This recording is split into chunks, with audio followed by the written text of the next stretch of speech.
Shalom, salam sejahtera di dalam kasih Tuhan Yesus Kristus. Sebelum kita mulai melangkah hari yang baik ini, mari kita bekali hari ini dengan kebenaran firman Allah. Apa pesan Tuhan untuk kita jalani hari ini? Sebelumnya kita berdoa. Bapa di dalam surga, kami berterima kasih atas waktu yang Kau berikan buat kami pada hari ini, sehingga kami boleh menikmati kemurahan daripada Allah. Tuhan, sebelum kami melangkah hari ini, kami ingin mendengarkan pesan-pesan firman-Mu untuk kami jalani hari ini. Biarlah pesan Tuhan hari ini dapat termeterai, dapat kami jalani di dalam perjalanan kami. Ampuni salah dan dosa kami, ampuni setiap kekurangan kelemahan kami. Dalam nama Yesus kami berdoa, haleluya, amin. Puji nama Tuhan. Saudara kasih di dalam Tuhan Yesus Kristus, kebenaran firman Allah pada kesempatan pagi hari ini kita ambil di dalam kitab Amsal pasal 18.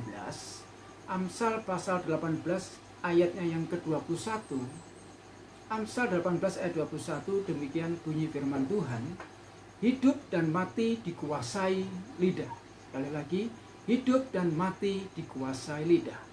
Firman Tuhan pada kesempatan pagi hari ini kami berjudul Sang Penentu. Di dalam menjalani kehidupan ini, manusia dituntut untuk berusaha, berjerih lelah, dan bekerja dengan sungguh-sungguh. Dengan demikian, kelangsungan hidup itu bisa berlanjut.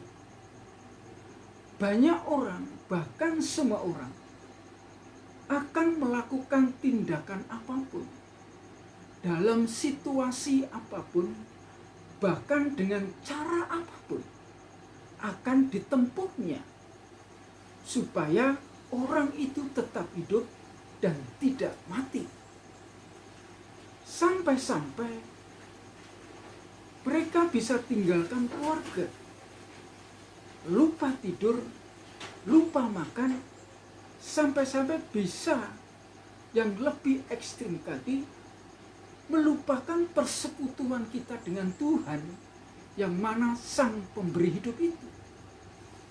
Sehingga banyak orang berjerih lelah, bekerja siang dan malam untuk mencari kehidupan, supaya orang hidup dan tidak mati. Itulah cara-cara orang mempertahankan hidup, menentukan kehidupan bagi dirinya sendiri. Di dalam kebenaran atau pesan Tuhan hari ini, ternyata saudara sekalian, hidup seseorang itu bukan saja kita bisa makan kenyang, istirahat cukup, mempunyai harta yang berlebih, selalu bersenang-senang dan menikmati kekayaan kita.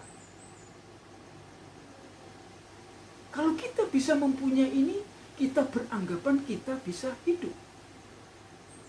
Tetapi saudara sekalian,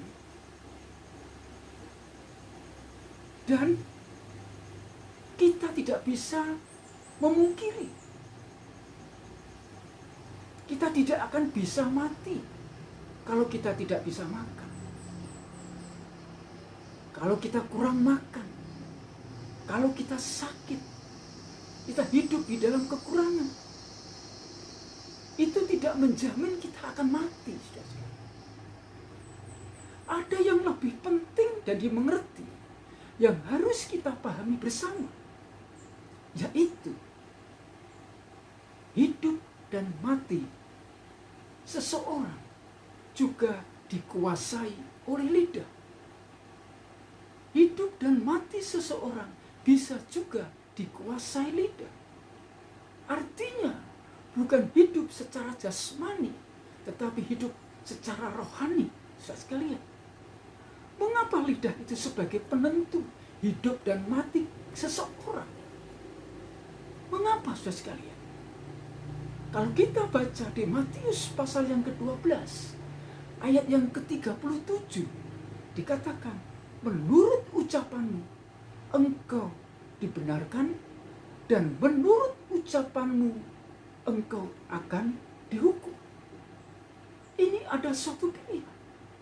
Berarti ini bukan masalah makan, bukan masalah kita tidak bisa minum, bukan secara jasmani, Tetapi firman Allah katakan, kita akan mempertanggungjawabkan. Hidup dan mati kita akan dikuasai oleh lidah kita. Oleh sebab itu firman Allah, engkau akan dibenarkan dengan mulutmu, dan engkau akan dihukum dengan mulutmu. Ini suatu pilihan sebagai orang-orang beriman. Di dalam situasi kenyataan yang serba sulit ini, diperlukan mulut orang-orang yang berbudi. Diperlukan mulut orang-orang yang bijaksana, yang dapat membawa kita kepada keselamatan. Yakobus pasal ketiga, ayat yang ke-9, dikatakan, dengan lidah kita memuji Tuhan, dan dengan lidah pula kita mengutuk manusia. Yang kedua pilihan lagi, dengan lidah pula kita memuji Tuhan, kita membesarkan Tuhan, kita mengagung menyanjung Tuhan. Dan dengan lidah yang satu ini, dengan lidah yang sama, kita bisa mengutuk nama manusia. Kita mengutuk manusia. Saudara kasih dalam Tuhan Yesus Kristus, ini hal yang harus kita perhatikan, bahwa hidup dan mati kita ditentukan oleh lidah kita. Kalau kita ingin hidup, mari pergunakan lidah kita dengan baik. Tetapi jika kita ingin mati, kita pergunakan lidah itu dengan sembarangan. Itu menjadi pilihan. Kita tidak bisa mempertahankan dua-duanya. Sebab dikatakan firman Allah, dari satu sumber tidak bisa mengeluarkan dua mata air. Air asin dan air tawar. Di dalam mulut kita, di dalam hati kita juga tidak bisa mengeluarkan lidah yang baik dan lidah yang jelek. Tetapi kita sebagai anak-anak Tuhan, kita harus pahami, kita harus mengerti apa yang harus kita lakukan, apa yang harus kita perbuat. Pesan Tuhan di akhir zaman ini, pesan Tuhan di akhir-akhir ini yang serba sulit ini, diperlukan rohani yang tangguh, mulut-mulut yang berbijaksana, mulut-mulut yang berhikmat untuk memberikan motivasi di dalam sesama kita. Di dalam Amsal pasal yang ke-21, ayat yang ke-23 juga dikatakan, siapa memelihara mulut dan lidahnya, memelihara diri dari kesukaran. Sekali lagi, siapa memelihara mulut dan lidahnya, memelihara diri dari kesukaran. Supaya saya dan saudara, umat-umat Tuhan, tidak mau mengalami kesukaran di dalam dunia ini maupun nanti di dalam akhirat. Sudah sekalian, mari pergunakan lidah kita dengan tepat, lidah kita dengan baik, supaya kita tidak mengalami yang namanya kesukaran. Terkadang kita pungkiri, bisa kita sadari atau tidak, sudah sekalian, sengaja atau tidak, seringkali apa yang kita ucapkan, apa yang kita lakukan, apa yang kita lontarkan di dalam mulut ini, sudah sekalian, banyak orang yang tersandung, banyak orang yang kecewa, banyak orang yang meninggalkan Tuhan, banyak orang yang tidak mau beribadah lagi karena mulut yang tidak bijaksana.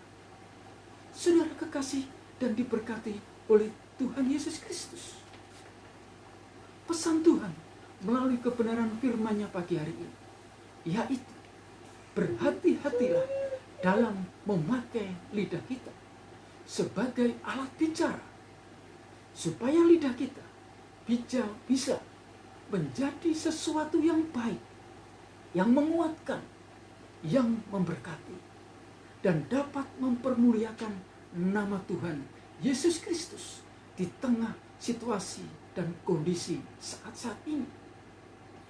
Jangan sampai kita gunakan lidah kita menjadi alat yang buruk, menjadi alat yang tidak berguna, yaitu untuk mengutuki sesama kita, manusia.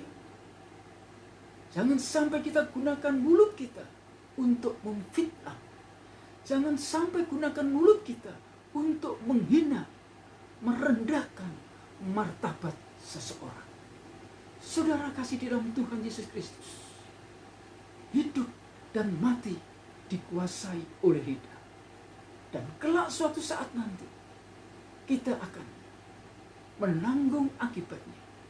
Apa yang kita ucapkan, apa yang kita katakan, itu tergantung dari kita. Jikalau kita ingin berkenan, jika kita ingin diselamatkan, jika ingin diperhitungkan, dikenang oleh Tuhan, maka mari bersama-sama kita belajar mulai saat ini berbicara yang benar, berbicara yang membawa motivasi yang baik. Jangan sampai lidah kita membuat orang-orang menjadi tersandung, orang menjadi malu, dan orang bisa meninggalkan pelayanan. Dan Tuhan Yesus semuanya akan di hadapan Tuhan akan diperhitungkan. Puji nama Tuhan, demikianlah pesan Tuhan pada saat pagi hari ini. Kiranya Tuhan Yesus memberkati. Mari kita berdoa. Terima kasih Tuhan Yesus atas kesempatan yang Kau berikan bagi kami. Biar firman Allah yang sudah kami terima, yang sudah kami dengar, tolong bukakan hati kami, tolong bukakan telinga kami, bukakan kehidupan kami untuk menerima kebenaran firman-Mu ini. Dan biar firman Allah pagi hari ini menjadi penyemangat, motivasi di dalam kami melangkah, supaya kami Tuhan tidak menyimpang dari ketetapan-ketetapan firman-Mu, tetapi ajari kami sebagai orang-orang percaya di tengah-tengah situasi ini, kami selalu berbuat benar dengan mulut dan lidah kami. Terima kasih Tuhan Yesus, terima kasih. Ampuni salah dan dosa kami, ampuni setiap kekurangan dan kelemahan kami. Di dalam nama Tuhan Yesus Kristus kami berdoa. Haleluya, amin. Puji nama Tuhan, selamat beraktivitas. Tuhan Yesus menyertai, Tuhan Yesus memberkati. Amin.